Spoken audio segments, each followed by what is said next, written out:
8 बजे के करीब मेरे दोस्त और एक शहर के जिम्मेदार नागरिक ने सूचना दी कि उनके एक रिश्तेदार जो गुमास्ता नगर में रहते हैं उनका एक बहुत बड़ी चोरी हो गई है। तत्काल थाना प्रभारी चंदन नगर को बताया कि गुमास्ता नगर में एक बड़ी चोरी की घटना है, जाकर देखो।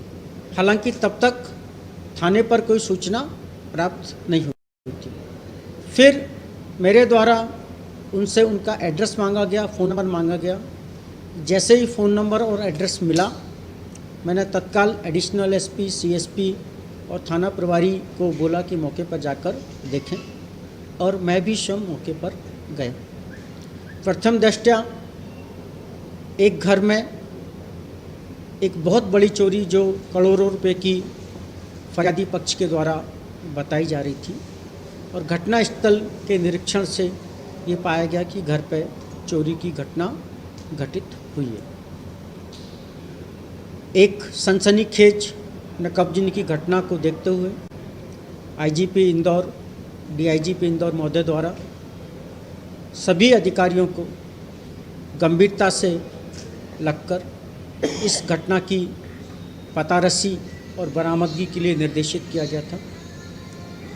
मौके पर पहुंचकर घटना स्थल के निरीक्षण के साथ साथ एफएसएल की team, fingerprint expert, dog squad आदि को बुलाकर प्रारंभिक कार्रवाई पुलिस के द्वारा की गई।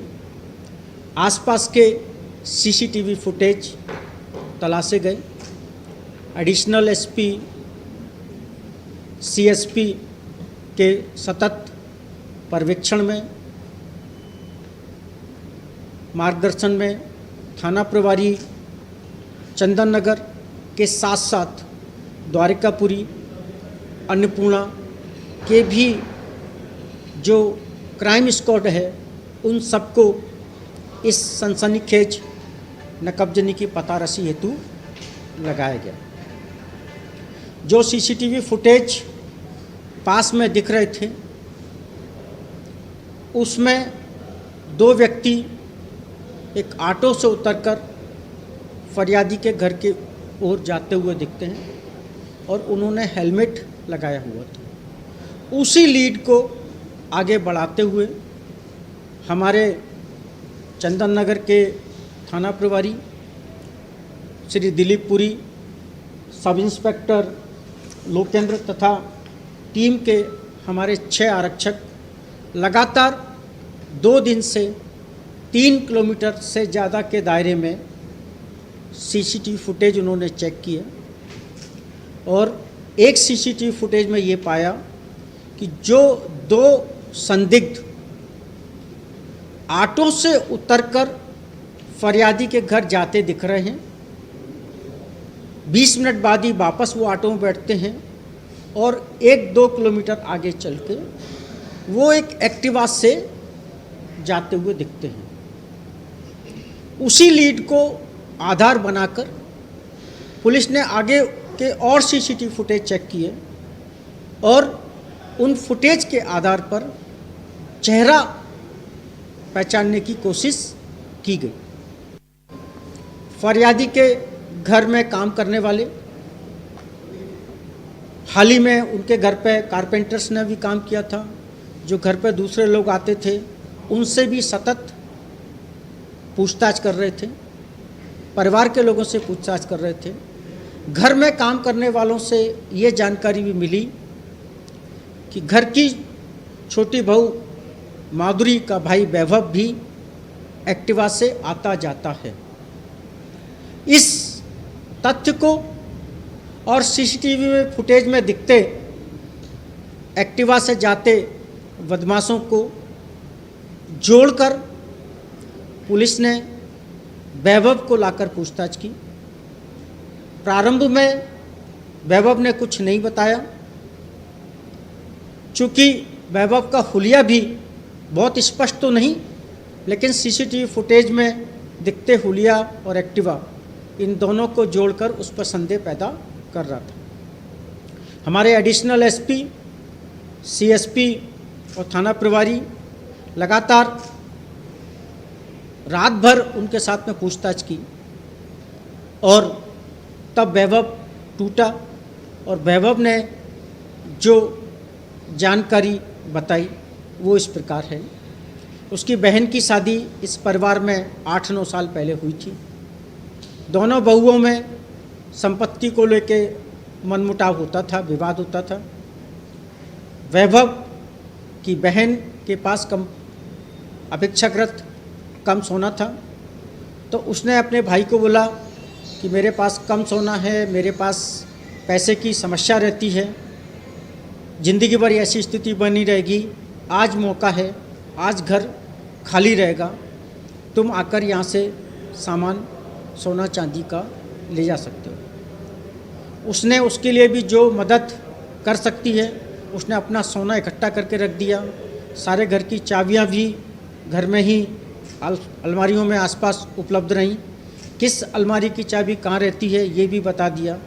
और योजना के अनुसार जैसे ही माधुरी अपने सास के साथ अस्पताल गई, उसने अपने भाई को सूचित किया और भाई वैभव अपनी ही दुकान पर काम करने वाले एक 19 वर्ष के युवक अरबाज के साथ पहुंचा।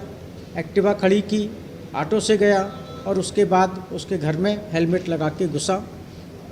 चूँकि सब कुछ योजना अनुसार था, सोने के जेवर भी उसने अपने बांध के रखे थे, तो 20 मिनट में ही सारे सोने चांदी के जेवरात इकट्ठे करके वो वापस चला गया।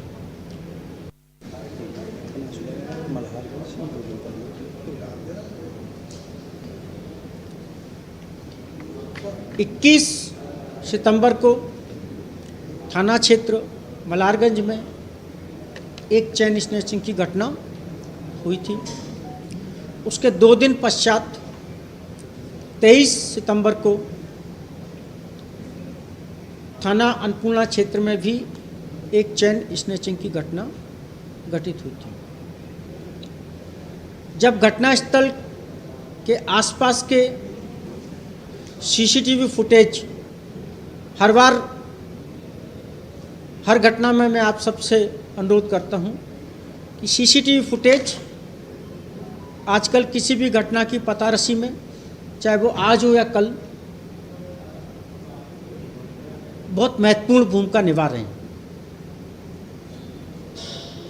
23 सितंबर को थाना अन्नपूर्णा क्षेत्र में हुई चेन स्नैचिंग की घटना में सीसीटीवी फुटेज में जो चेहरे सामने आए और आने वाले कई सारे सीसीटीवी फुटेज से जब थोड़े से क्लियर हुए, तो उसमें एक सीसीटीवी फुटेज में ये दिखा गया कि आगे वाला व्यक्ति जो मोटरसाइकिल चला रहा था वो आगे से गंजा है और अधेड़ उम्र का है। जब वो सीसीटीवी फुटेज हमने अपने पुलिस ग्रुप में डाले तो ये और एक कड़ी जुड़ी कि मार्च माह में थाना एरोड्रम क्षेत्र में भी जो चेन स्नैचिंग की घटना हुई थी उसमें भी एक गंजा व्यक्ति शामिल था और उसकी भी उम्र ज़्यादा दिख रही थी। उम्र सामान्य से बहुत ज़्यादा दिखने वाले आरोपी और दोनों ही जगह गंजे होने से जब पुराने अपराधियों का रिकॉर्ड छाना गया तो ये सूचना मिली कि इस अपराध में जुल्फकार उर्फ वयू हो सकता है।